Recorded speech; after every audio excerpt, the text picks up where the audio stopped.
You've been getting home late again." Her voice had that edge to it, not quite accusation, not quite concern. "My name is Ronald Winters, 52 years old and owner of Ironwood Forge, a heavy equipment contracting company I built from nothing but calloused hands and 18-hour days in Spokane, Washington.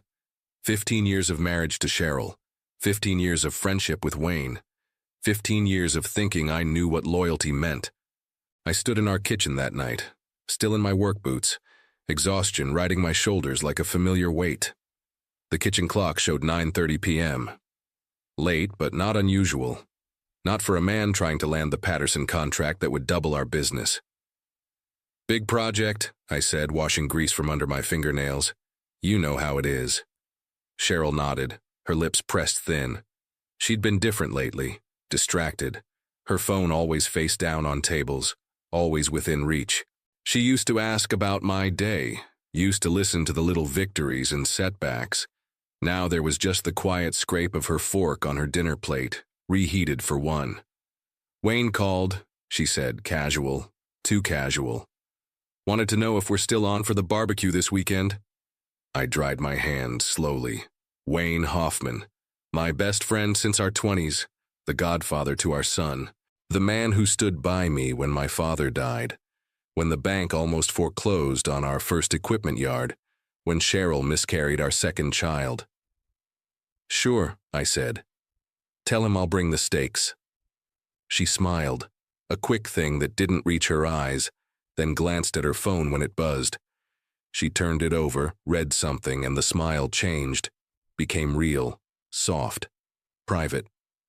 "Just Jennifer from book club," she said, though I hadn't asked. I nodded and headed for the shower, that knot in my gut tightening. The same knot I'd felt when Thompson Construction tried to undercut our bid by bringing in cheaper equipment from Canada. The same knot I'd felt when the bank manager called me son, while explaining why our loan wasn't approved. The feeling that said something's wrong here. Pay attention. Under the hot water, I thought about Wayne's new truck, about Cheryl's sudden interest in book club meetings on Thursday nights, about how they both seemed to find reasons to check their phones at the same time during our last dinner together. I'd ignored the signs for weeks, months maybe, but ignoring rot doesn't stop it from spreading. I met Wayne Hoffman on a construction site in 2010. He was a site manager. I was subcontracting the heavy equipment work.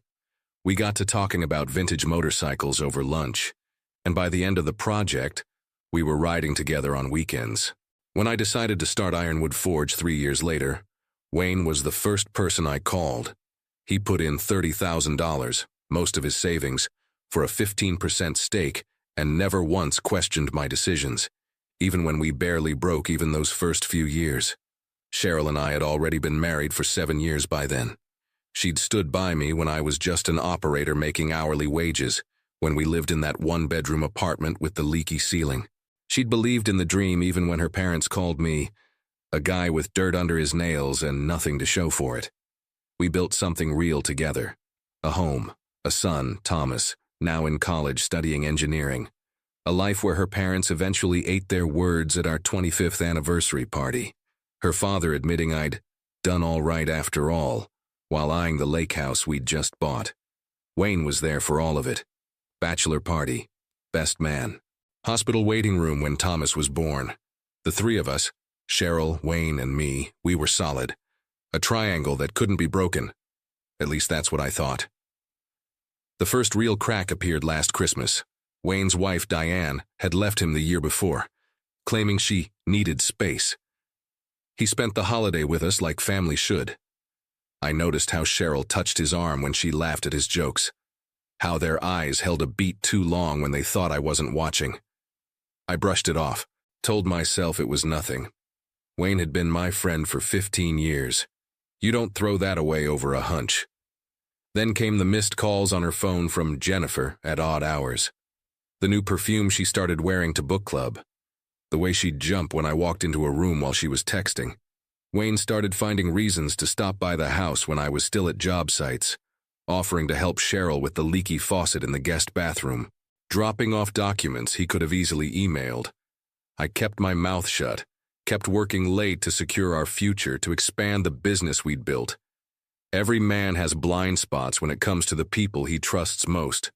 Mine were staring me in the face, and still, I looked away, until I couldn't anymore. It was a Tuesday evening in April when everything fell apart. I'd finished at the Patterson site early. We'd finally landed the contract, and decided to surprise Cheryl by coming home for dinner instead of grabbing takeout.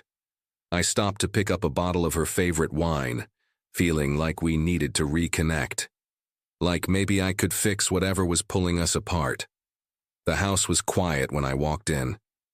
Too quiet for 7 in the evening. Cheryl's car was in the driveway, but she wasn't in the kitchen or living room. I set the wine on the counter, noticing her phone next to the sink, screen lit up with an incoming message. I'd never been the type to check my wife's phone. Never needed to. But something about the timing, the silence in the house, the knot in my gut that had grown too large to ignore. My hand moved before I could second-guess myself. The message was from Wayne. Left my jacket upstairs. Don't tell Ron I stopped by. My body went cold, not with shock, but with certainty, like the final tumbler in a lock clicking into place. I took the stairs slowly, each step measured, listening. The master bedroom door was partly open. I pushed it wider and found Cheryl sitting on the edge of our bed, holding Wayne's leather jacket, the one I'd given him for his 50th birthday. She looked up, saw me standing there, and the color drained from her face. "Ron," she said. Just my name, hanging in the air between us. I held up her phone, screen still lit. He left his jacket. She didn't deny it, didn't try to spin some story about helping him with paperwork or discussing a surprise party for me. She just sat there, shoulders slumped, still clutching his jacket.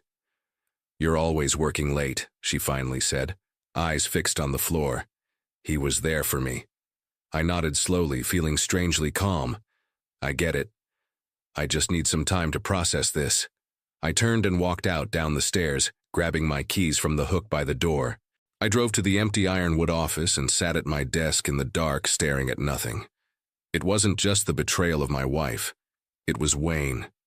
15 years of friendship. 15 years of trust. The man who'd helped me build everything I had, now trying to take the most important part.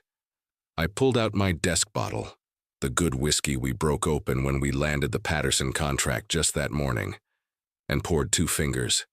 Didn't drink it, just stared at the amber liquid catching light from the parking lot outside.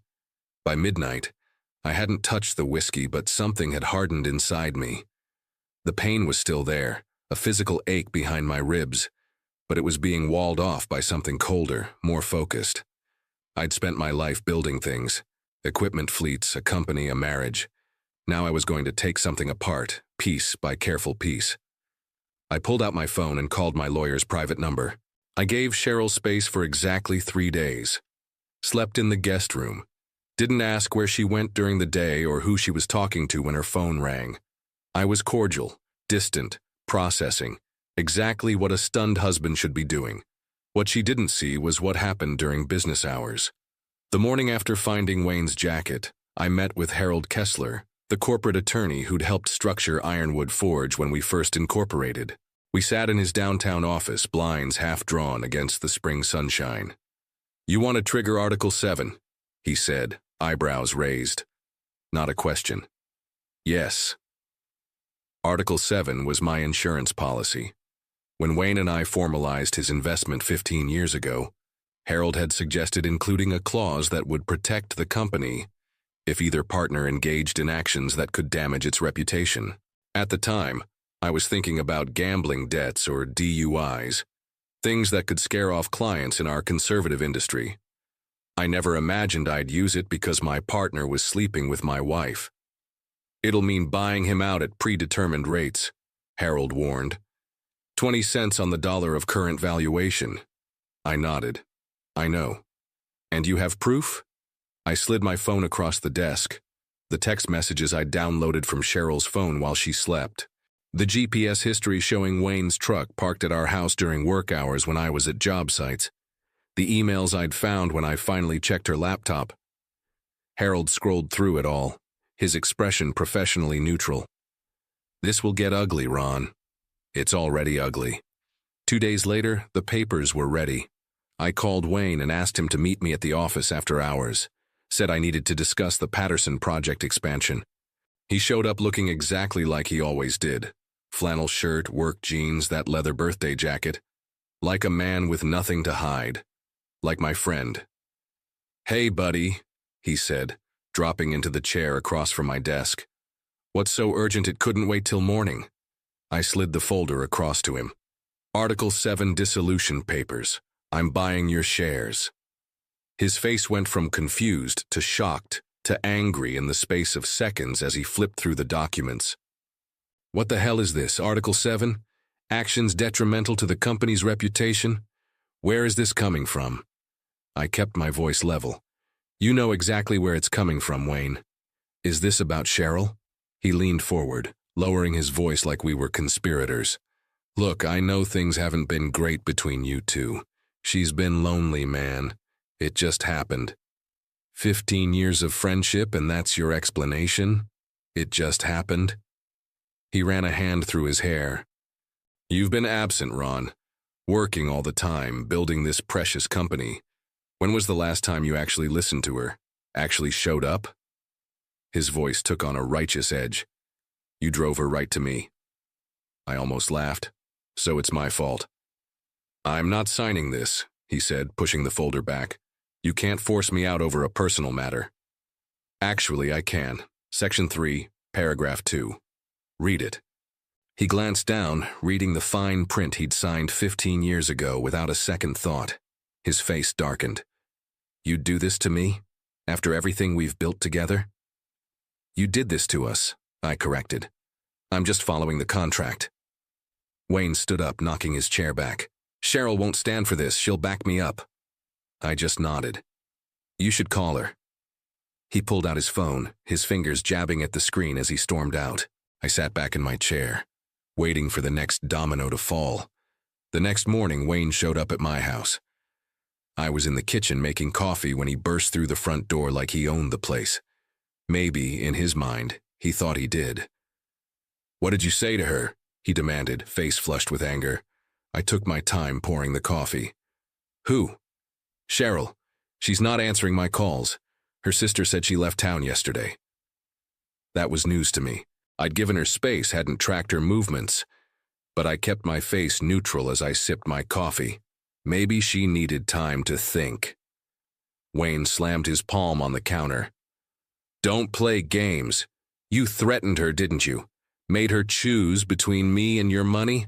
I set my mug down carefully. "I didn't have to threaten anyone, Wayne.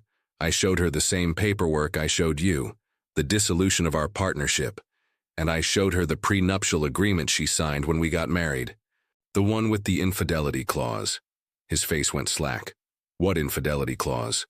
"The one that says if either party commits adultery, they forfeit all rights to community property acquired during the marriage, including ownership stake in Ironwood Forge." This was the piece Wayne never knew about. When Cheryl and I married, her parents insisted on a prenup to protect their family money. I'd agreed, but added my own conditions. We'd both signed it, then filed it away, never expecting to need it. "You're lying," Wayne said, but his voice lacked conviction. I walked to my home office, unlocked the bottom drawer of my filing cabinet, and pulled out a folder. Inside was the original prenup with both our signatures, along with the amendment clarifying the infidelity clause. Wayne read it, then looked up at me with something like awe. "You've been planning this for 15 years?" "No," I said honestly. "I've been protecting what's mine for 15 years. There's a difference." He sank into a chair, the fight draining out of him. "So that's it? You strip us both of everything?" "Not everything," I corrected. "Just what you took from me." But there was more Wayne didn't know. While he'd been busy destroying our friendship and my marriage, I'd been reviewing all of Ironwood's client contracts. Most had been signed with my personal guarantee, not the company's. The clients were loyal to me, not to our logo. I'd also discovered something that turned my stomach. Going back through the company books, I found small discrepancies. equipment rentals billed to projects that never used them, expense accounts that didn't match receipts, vendor payments that seemed inflated, all managed by Wayne. "There's one more thing," I said, pulling out another folder. "The audit of your expense accounts for the past 3 years." Wayne's eyes widened. "Ron, that's not what? Not embezzlement? Because the accountant says it looks exactly like embezzlement. $173,000 worth." The blood drained from his face. "It was temporary. I was going to put it back." "With what money? Your divorce cleaned you out 2 years ago." "I needed it for Diane's settlement," he admitted. "Then for the down payment on the new house. Then to impress—" He trailed off. "To impress my wife," I finished for him. He stared at the floor. "What are you going to do?" I closed the folder. "That depends on whether you sign the dissolution papers. Sign, and this audit never sees the light of day. Fight me, and I'll take this to the district attorney." Wayne looked at me for a long moment. "You've thought of everything, haven't you?" "No," I said quietly. "I never thought I'd have to think of this."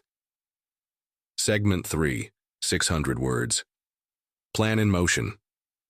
I gave Wayne 24 hours to sign the papers. He did it in 12.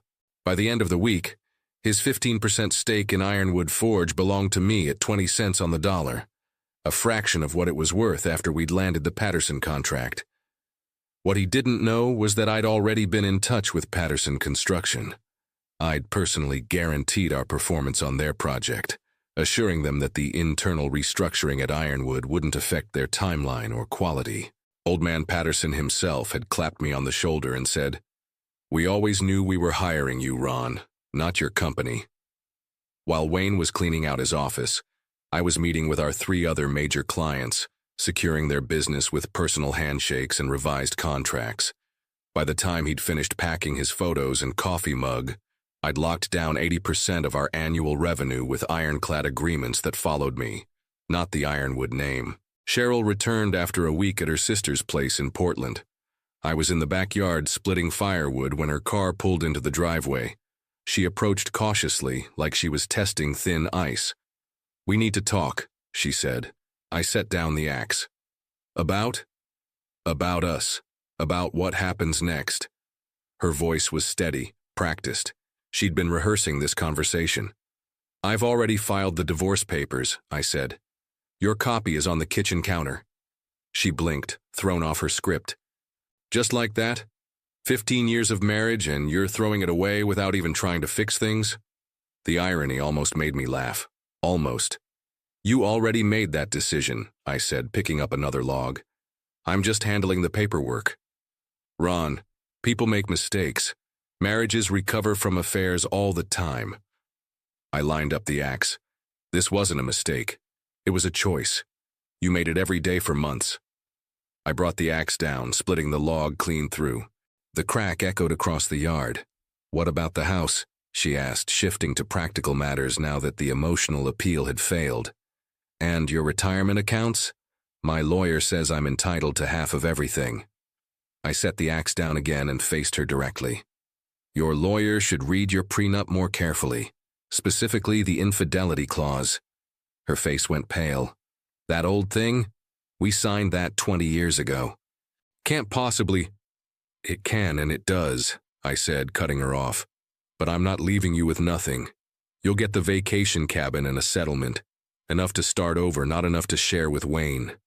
Her eyes widened. "Wayne, what does he have to do with the divorce?" "Nothing anymore. He's been bought out of Ironwood. The money he embezzled is being repaid through the sale of his shares." She sat down heavily on the garden bench. "Embezzled? What are you talking about?" I realized then that she didn't know. Wayne had been stealing to maintain the lifestyle that impressed her, to afford the gifts and dinners and weekend getaways. He'd betrayed not just me, but her expectations too. "Ask him yourself," I said, picking up the axe again, "though I doubt he'll take your call now that he's lost his golden goose." She stared at me like she was seeing a stranger. Maybe she was. The man who would have forgiven her anything, who would have worked himself to death to give her everything. That man died the night I found Wayne's jacket on our bed. "Who are you?" she whispered. I split another log. "Someone who's done carrying people who are planning to drop me." 6 weeks after finding Wayne's jacket, I sat in a conference room at Driftshade Limited, the second largest construction company in eastern Washington. Across from me were their CEO, Arthur Bowman, and their lead counsel. Between us lay a stack of papers, the acquisition agreement for Ironwood Forge. "One last chance to reconsider, Ron," Arthur said. "Once you sign, there's no turning back." I reached for the pen. I'm not the one who'll be having regrets. The plan had come together almost by accident. 2 weeks after forcing Wayne out, I'd gotten a call from Arthur. Driftshade had been trying to expand their heavy equipment division for years. With the Patterson contract secured and my company's reputation stronger than ever, the timing was perfect. I could have said no, could have kept building Ironwood myself. But the company had become tainted, a daily reminder of betrayal. I needed a clean break, a fresh start. So I'd made a deal. Driftshade would acquire Ironwood Forge for twice its market value, with the condition that I stay on as division president for 2 years, bringing my client relationships and expertise with me. After that, I'd be free to retire or start something new. I signed my name on the final page, sliding the contract back across the table.